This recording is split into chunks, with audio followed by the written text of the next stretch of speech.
Microsoft visual বেসিকের এই পর্যায়ে আমরা এখন আপনাদের দেখাবো কিভাবে ছোট হাতের লেখাকে বড় হাতের এবং বড় হাতের লেখাকে ছোট হাতের লেখায় রূপান্তরিত করা। এই কাজটি করার জন্য প্রথমে আমরা একটি ফর্ম ডিজাইন করব, আর এই ফর্ম ডিজাইন করার জন্য প্রথমে আমরা একটি টেক্সট বক্স ক্রিয়েট করব।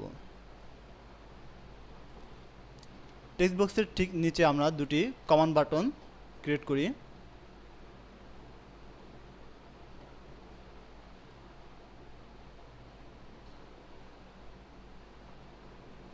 এবং টেক্সট বক্সের ঠিক উপরে আমরা একটি লেভেল ক্রিয়েট করি। এবারে এই কন্ট্রোলগুলোর আমরা বিভিন্ন প্রপার্টির মান নির্ধারণ করি। আমরা প্রথমেই ফর্মে ক্লিক করে ফর্মের নাম দেব ফর্ম 1 এবং ক্যাপশনে গিয়ে আমরা নাম দেব কেস কনভার্টার, CASECONVERTER। তারপর আমরা কমান্ড 1 বাটনে ক্লিক করে নেম দেব কমান্ড 1 এবং ক্যাপশনে আমরা দেব আপার কেস UPPERCASE।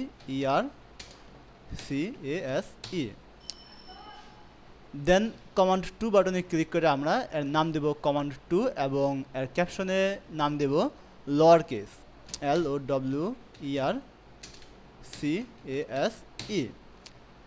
অতঃপর লেভেল বাটনে ক্লিক করে আমরা এর নাম দেব লেভেল 1 এবং এর যে ক্যাপশনটি আছে সেই ক্যাপশনে আমরা নাম দেব enter your text here, ENTERYOURTEXTHERE।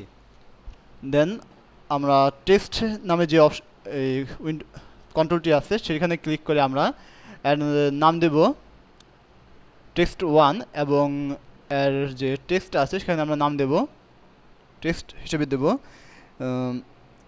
Blank, অর্থাৎ কিছুই দেব না আমরা।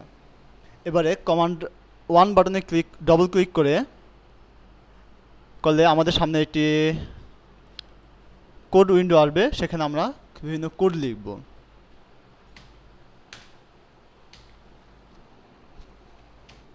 আমরা যে কোডটি লিখলাম সেটি হচ্ছে প্রাইভেট ডিক্লেয়ার ফাংশন চেয়ার আপার লাইব্রেরি ইউজার 32 এলিয়াস। এর মানে হচ্ছে এটি আপারের যে বাটনটি আছে সেটিকে ডিক্লেয়ার করবে।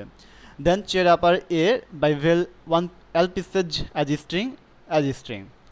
তারপর যেই কোডটি লিখলাম private declare function char lower library user 32 alias. এর মানে হচ্ছে লোয়ার যে বাটনটি আছে এটিকে ডিক্লেয়ার করবে। Then char lower A by val lpsz as string. আর কমান্ড 1 বাটনে আমরা যেই কোডটি লিখলাম সেটি হচ্ছে text1.text ইকুয়াল চেয়ার আপার text1.text। এখন সেকেন্ড কমান্ড বাটনে আমরা ডাবল ক্লিক করে আমরা কোড লিখব। যে কোডটি লিখব সেটি হচ্ছে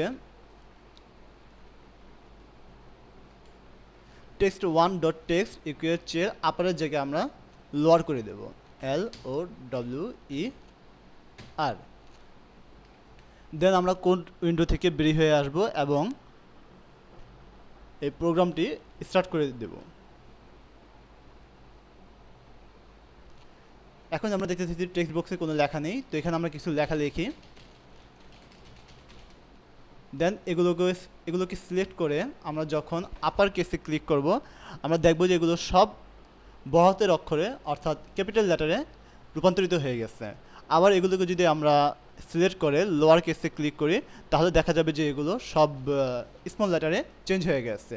তো এভাবে আমরা বড় হাতের লেখাকে ছোট হাতের লেখা এবং ছোট হাতের লেখাকে কীভাবে বড় হাতের লেখা রূপান্তরিত করা যায় ভিজুয়াল বেসিক ইউজ করে আমরা সেটা শিখে ফেললাম।